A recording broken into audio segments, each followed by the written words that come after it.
Hey, welcome to day 29. I'm Tammy, your mentor and guide through this journey of 31 days of essential oils. To those of you who have been with me this whole time, I can't thank you enough, really. And I'm really excited to be able to share more and just keep going with this. I'm going to take a short break, as I've mentioned before. And then jump into doing a series on blending. So be waiting for that. For those of you who are just tuning in, it's been an interesting experience doing this, and I'm sure that some people got tired of getting these videos all the time, every single day, but I committed to 31 days of oils. Yesterday's kind of got a little long, so I do apologize for that. I will do what I can to keep this one as brief as possible. If you are new, this comes to you, this is basically my perspective of oils. I have over 30 years, internationally certified master clinical aromatherapist.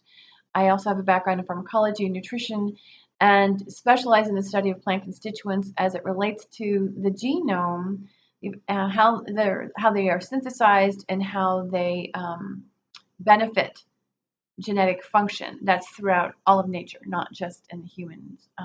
Although we do study that primarily for drug development. And so that's part of what I pay attention to and oftentimes offer in the blog posts when I get into interactions, because that's exceptionally important. The body, the liver more specifically, metabolizes most of the chemicals that come through it. And in order to be used, so that we can further use the metabolites or eliminate them. And the oils are no different. So they have similar impact on the CYP450 enzymes. And so that's part of what I pay attention to, because ultimately my goal is that you experience comfort in your own skin, that health and wellness are, there for you. That's your wealth right there, that we learn a different way so that we can begin to teach our children the impact the environment is actually having on their system and how they can integrate oils in a way that offsets the effects of the environment. So, yeah, that's how I want to say that. To me, that's significant. And that is the reason why I do this. Not to mention the fact that I absolutely adore the oils. I've been working with them, like I said, for a very long time. I did enter this as in the way of symptom relief, like everybody does, because that's the mindset. We have a symptom, we want to relieve it. We want comfort. But ultimately, it's just not the comfort that needs to take place. Otherwise the degeneration or the decline of health continues on as a result, again, of the environment.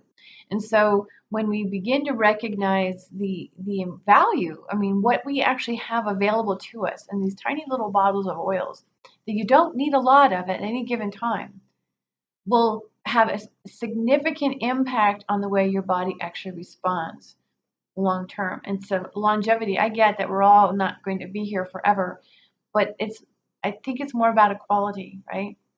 And that's really what this is about. And the oils do absolutely offer quality when we understand how they are impacting our own genome.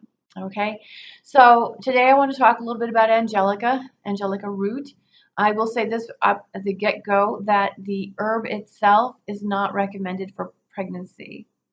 However, the oil has not been found to be an issue in pregnancy. And the simple reason for that is because while the herb has trace amounts of the oils in it, it has other matter in it, it has other nutrients in it. And it's those other chemicals, those other plant constituents that do not distill out of the plant, so we don't get them in the oil. Because they aren't distilled, then they're still in the herb. If we're able to distill that and capture it in an oil, then the oil would not be recommended for pregnancy, but that's not an issue here. Pardon me. The primary use that I've ever applied Angelica, because it's not one size fits all. None of them are, but one of the things that's heavily promoted for is anxiety.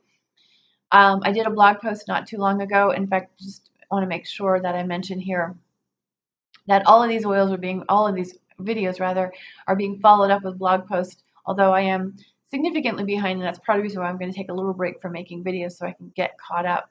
And it's not because I'm dragging my feet and I'm not writing, it's because I do an awful lot of research to make sure that what I say is completely backed up, because I don't want to give you information that's not verifiable. Okay. So with that said, I did a piece on the chemistry of anxiety, and any number of the chemicals that we produce, whether it be serotonin, GABA, glutamate, dopamine, thyroid hormone, and so forth, they've all been indicated in anxiety, not necessarily at the same time. So to say an oil is good for anxiety without understanding what the heck is causing it,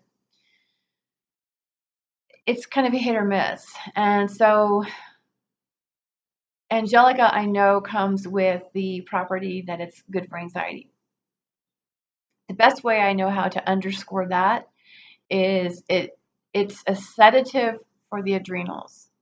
So when the adrenals are cranked and full on, the body defaults to the thyroid. This is the reason why the thyroid hormone kicks in, and we end up dealing with either hyperthyroid or hypothyroid. It's because the adrenal's not meant to carry that kind of load. It's just, that's not what it's designed for, although it is a default mechanism, so to speak.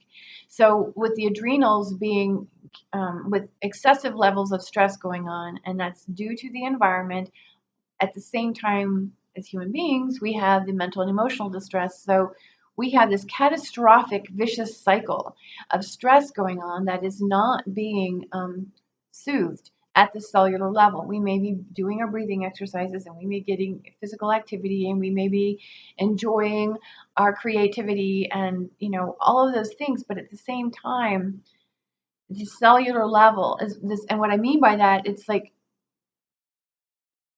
the body is in survival mode as a result of all of this information coming in. It's an overload of information. I've talked about it in the last couple of videos, and I'll just briefly mention it here. The oils themselves contain constituents that increase tissue permeability. Not all of them do, but some of them do. And science has been able to identify these constituents, and they've added them to our personal care products. That combined with emulsifiers that are going into our supplements, as well as the nanotechnology that goes into supplements and personal care products, we are looking at an absorption rate of chemicals faster than the body can clear them. Okay, that is going to keep the body stressed, that alone. Okay, and then when you have the, like I said, the mental and emotional distress, it's a mess, and it will ultimately lead to adrenal fatigue, where the adrenals just blow out and the thyroid. This is the reason why so many more and more people are challenged with thyroid issues. At the same time, Angelica will actually help calm that. And see, the interesting thing to this is that I've also used it because I've worked in treatment facilities. I've used it with nicotine withdrawal, so smoking cessation, as well as alcoholism, as well as anorexia. Now, anorexia seems like a little strange because that's somebody who's not eating, but keep in mind it actually registers in the brain as a form of an addiction, because it becomes there's a high to the emptiness. Okay. And for those of you who are not familiar with eating disorders, or you've never had that experience, it's difficult to even wrap your head around, but it is an addictive behavior.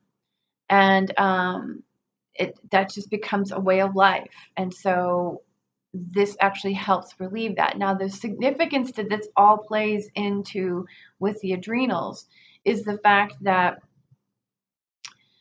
cortisol, like cocaine, like nicotine, like alcohol, I could go on the list of all the illicit substances. Nicotine's not, caffeine's. Caffeine's in there too. I didn't add that chemical to the list. So there's caffeine, there's nicotine, there's cocaine, there's alcohol, there's refined sugar. These are all chemicals. And there's more. I'm just not going to list them out. I have actually studied addiction, and there's most of them, with the exception of maybe 2 or 3 of the illicit drugs out there, all affect the dopaminergic mesolimbic pathway in the brain. That is the reward center in the brain. What that means is that every one of these chemicals has been identified as having influence on changing that brain structure.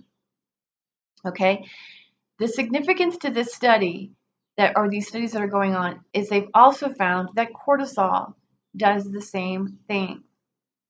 So cortisol can also alter that brain structure. So my question is really, is it, because that's the definition of addiction for anybody who's unfamiliar with addiction. It's the change in the brain structure. So this is where anorexia would fall into this, because although there's no substances necessarily being used, the stress of life, the cortisol that's getting pumped is going to actually alter that brain structure and lead somebody, if they have the propensity or they're introduced to the behavior, or however you want to put it, however it manifests. But it's the perfect stage for triggering, this kind of behavior. And it comes back to cortisol. So essentially, Angelica is exceptionally good for helping to regulate cortisol levels. That's how I would want to say it. And once you begin to regulate those cortisol levels, now you're less inclined to go smoke a cigarette. You're more relaxed and able to feel like you want to eat. You don't necessarily need a drink. This is how Angelica helps. It's not going to cure it, okay? But it's an instrument of helping to change the behavior by helping to reduce the chemical also linked to the change in the brain structure. That to me is very significant, and that is the value to Angelica. I get that it has other properties, but this is where it really comes into play, is really helping to offset that cortisol load so that cortisol can be used for other purposes, because in spite of being an inflammatory chemical, it also has anti-inflammatory. Again, if you haven't seen any other videos, just know that our genome has the ability to produce inflammatory chemicals, reactive oxygen species, oxidative stress, right? That's all inflammation. In fact, I did a video on inflammation. Inflammation is keeping us alive as well as making us sick. So we make inflammation, we produce inflammatory chemicals for a good reason. I get that we have disorders like this, like we're talking about these addictive disorders and others, that we're going to go, well, that's not a good reason. Well, you're right. But those chemicals were produced for a reason, to protect us. The fact that we're in this chronic stress leads to the decline and degeneration of health. This is where we get dis-ease, disorder, or for that matter, just even discomfort. At the same time of producing these inflammatory chemicals, we have the ability to inactivate those and convert them into chemicals that help us to thrive rather than survive. And that's the whole point of being able to begin to add oils that support that activity, that chemical activity in the body. All right, I'm going to leave it there. Let me know if you have any questions about this or any other oils. We only have a couple of days left. Got day 30 and 31, and I've had I think Angelica was one that was actually mentioned, and I mentioned yesterday's video I'm going to be doing one on myrtle. Oops, there's one lead in, and then I am going to do one on frankincense too. All right, so you guys, but let me know if you have questions about it, because I'm willing to do another series of these, and in the future here, maybe later this summer. So let me know what oils, if I haven't spoken about ones that you're interested in, or what you would like to know more about with the oils.